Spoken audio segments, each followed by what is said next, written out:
هذا تاعك هيبه ليديا نهاملك خلاص. من بعد تكبك هاكي هادو تبعك ليديا.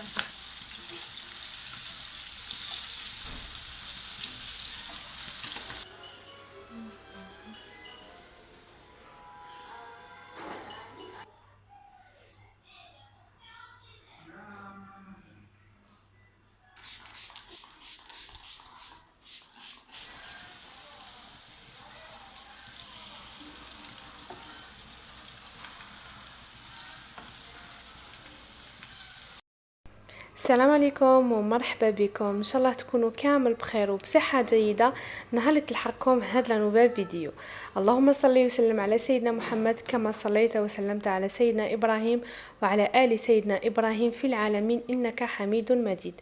جيتكم اليوم فيديو جديدة روتين متنوعة بديتها لكم من الصباح بكري، ان شاء الله بك تعجبكم. كما راكم تشوفوا هنايا اني نوض في بناتي، دونك فتحت لهم التاقه باش ينوضوا يقراو. البرنامج راهو شويه مخلط، ماشي مخلط، ما ساعدنيش صراحه، لانه هبه تقرا في وقت وليليان تقرا في وقت واحد اخر قاعيتك.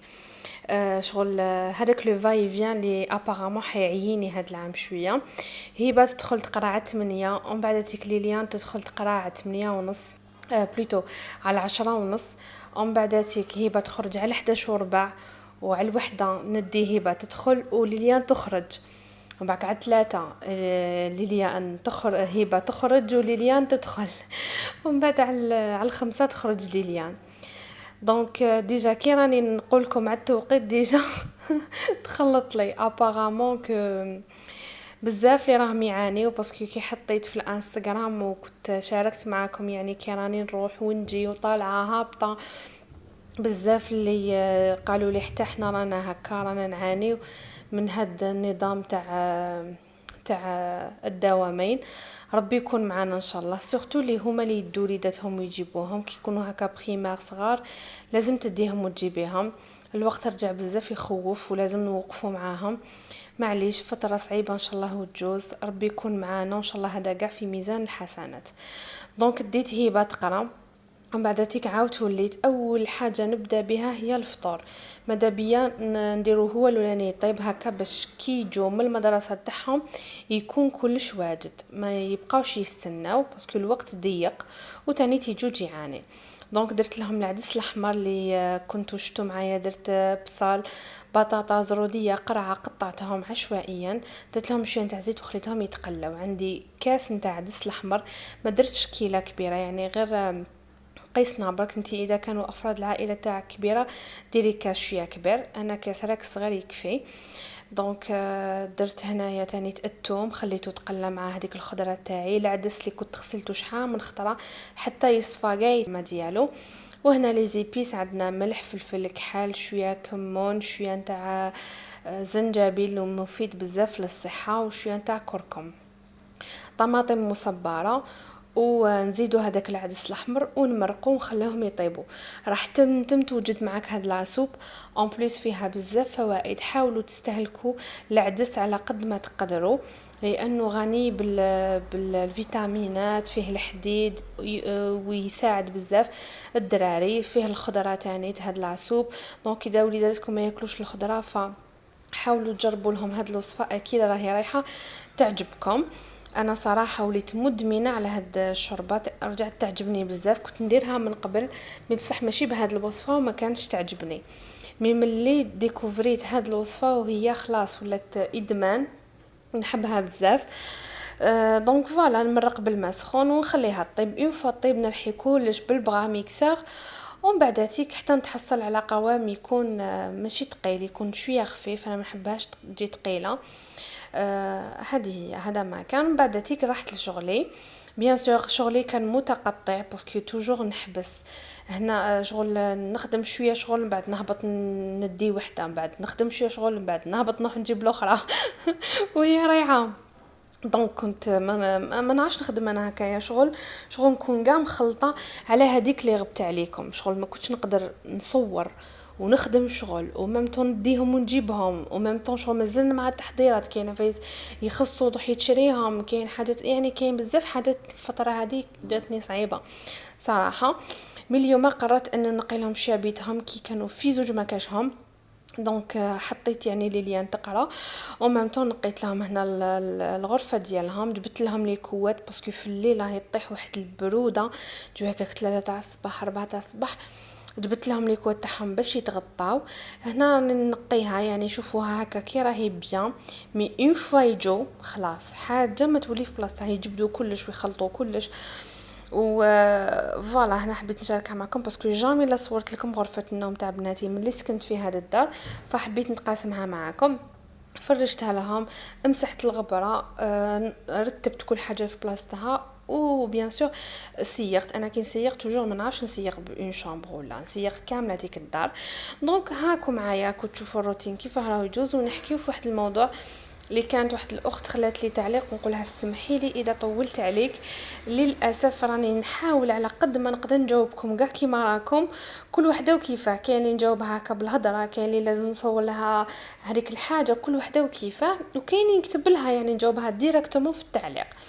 المهم على حسب الموضوع كما قلت لكم، الاخت اللي كانت سقساتني على مريم وش رايك في تخفيض السن، يعني الناس اللي دخلوا ولادهم يقراو في سنه 5. هنا كان زوجتان جاب لي السرتين، نقيتو قريت لهم شويه شويه قليتو وشويه خليتو للعشاء نديرو، نعاود ندير لهم ظلمه اللي كنت درتها المره اللي فاتت باسكو عجبتهم بزاف. المهم كما قلت لكم يدفى الفطور ومهمتوني نقصر معاكم. بما انه هبه دخلتها تقرا سنه اولى في 5 سنين، فاني حنشارك معكم التجربه ديالي صراحه. ندمت بزاف اللي دخلتها تقرا في 5 سنين، ندمت وما ننصح حتى وحده دخل وليدها ولا بنتها يقرا سنه اولى في 5 سنين. خليوهم يعيشوا السن ديالهم، خلوهم يدخلوا في وقتهم، لانه البرنامج ديجا هو في حد ذاته مخلط صعيب، ماشي اصلا تاع واحد في عمره 6 سنين. ولا دخلتيها ولا دخلتيه يقرا في 5 سنين اسمع راكي حتظلميه. انا صراحه حسيت هبه شغل ضغطت عليها وكلفتها بحاجه فوق طاقتها، ندمت بالبزاف.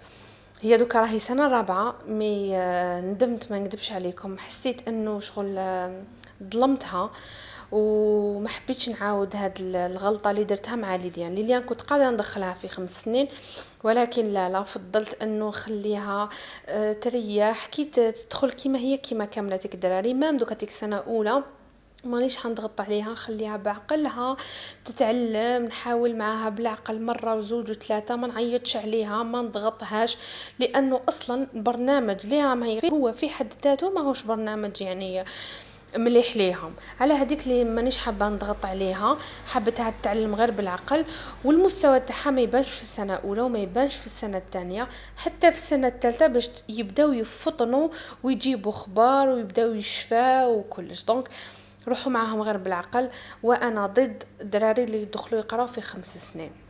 دونك هذه تجربه خاصه بي حبيت نشاركها معكم، وان شاء الله نكون جاوبت الاخت هذه ونقولها سمحي لي اذا طولت عليك. وكاينه واحده اخت قالت لي ديري لنا ريفيو على الماشينه لافي تاعك. انا ماشينه لافي تاعي قديمه قديمه وكاع مدقدقه، وديجا بسي باش جبتها في الرحله الزوج كان كونتر، ما كاش حابني كاع نجيبها، قال لي خلاص راهي ما ولاتش تسوى كاع يديك شغل دقدقت، قال لي خلي نجيب واحده اخرى صبري بصح. انا قلت له لا غير الماشينه لافيني ما نقدرش نستغنى عليها، معليش راهي مدقدقه وحاكمه الشوكه، المهم يتغسل وتعصر، هذاك هو المهم. اباغ ان شاء الله يكون يكتب ربي ونجيبوا واحده جديده معليش، مي اباغ باش نريح انا بلا ماشينه لافي. هذيك الحاجه اللي ما نقدرش عليها، على هذيك اللي مانيش نصورها لكم ونوريلكم كيفاه دير كيفاه ما دير، شغل هي في روحها هي ابيبري ان شاء الله ولا جبت ماشينه لافي جديده بوركوا با ندير لكم ريفيو عليها. راكو تعرفوا الالكتروميناجي كاع راهو غالي، والفتره هذه حساسه شويه، كلش راهو غالي، يعني الواحد راهو يمشي في الميزانيه بالسيف. دونك باش ديري الحاجه يحبلك بغاف. نعاودوا نقولوا الروتين ديالنا، راكم تشوفوا يعني حالتي كيفاه كانت، شويه فطور شويه شغل، اديهم وتجيبيهم كيما هنا راني نصور لكم كي نديهم كي نجيبهم بقى طالعه هابطه الدروج. هنا كانت الوحده وكنت خلاص انا كي تلحق الوحده خلاص باسكو علاه نوض بكري ونبقى من واحد الاخت كي حطيت ستوري هكا كي نديهم ونجيبهم في الانستغرام كانت قالت لي لازم تريحي، قالت لي بالفترات هذيك بين تديهم وتجيبيهم كي تطلعي للدار ريحي ما تخدميش بزاف الشغل وتعبي روحك. انا العكس يعني نحاول على قد ما نقدر نفري شغالاتي ونكمل شغل كي نطلع ما نريحش تلقاوني من كيما هنا كانت الوحده كنت سيبون كملت شغلي غسلت ماعني فطرتهم وهما ولاو يقراو انا وليت طلعت توضيت صليت الظهر استعفيت يا ربي نص ساعه عاودت وليت لبست حوايجي وعاودت وليت هبطت باش نجيب ليليان كانت تخرج على الزوج كيما هذا النهار كان نهار الخميس دونك ليليان تقرا من 11 للزوج دونك البروغرام شويه كيما قلت لكم مخلط مازال ما والفتوش مازال ما نظمت شويه اموري يسوفي بك نوالف ونظم روحي وان شاء الله نولي نصور لكم هكا روتينات شابين. شوفوا هنا طلعت وش نقول لكم ميته بالعيا عطشانه كانت واحده السخانه صورت لكم يعني بلي ديتاي واش درت هذا النهار. ان شاء الله بك الفيديو ما تكونش صامته تكون خفيفه ظريفه عليكم. هذا الفيديو تعكس حال الامهات كامل اللي راهم يتابعوا فيا وش نقول لكم هذه هي يعني فتره صعيبه ان شاء الله وتجوز باذن الله يسوي بك نوالفوا البروغرام وان شاء الله هي جايه فتره تاع القرايه والتمارينات وكلش لازم يتنظموا في وقتهم باش كل حاجه تجوز كيما يلزم.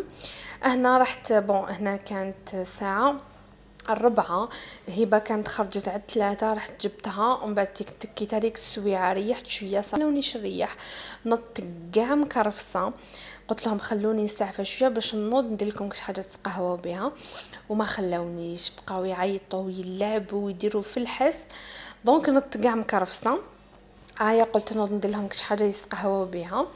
المهم انا كيما نشبعش رقاد ونكون عيانه عرفوا بلي حندير حاجه عيانه وكيما كان الحال زعما حندير رولي قلت رولي ساهل ماهل تمتم يوجد دونك درت لا ميم غوسيت لي موفا نديرها وتنجح لي وعادي ما فهمتش واش صرالو هاد المره. المهم كيما شفتوا درت 4 بيضات 4 مغارف زيت 4 مغارف سكر عادي لافاني ودرت الفارينه خلطت كلش ودرتو في سنيوه اللي كان فيها ورق زبده سخنت الفور ودخلته يطيب هذاك الغولي تاعي ونورمال درت كامل المراحل وكلش ومن بعد تيك ما جانيش كيما مالف يجيني ما فهمتش واش صرالو هاد المره ما عجبنيش. هو صح في البنه بنين كلاوه يعني ما خلاو والو شربوا به القهوه ما بصح انا شخصيا الشكل ديالو ما عجبنيش.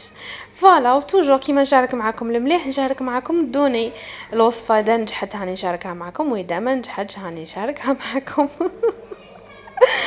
المهم شوفوا تمتم يوجد هذا الروليه وان شاء الله نعاودوا باذن الله هذه المره ونشوف علاه ما جانيش كيما مالف ما بصح تمتم يوجد هكا القهوه تاع الصباح القهوه تاع العشيه كنت درت له المعجون تاع المشماش هنا كثرت ومن بعد بدا يخرج لي في الاطراف.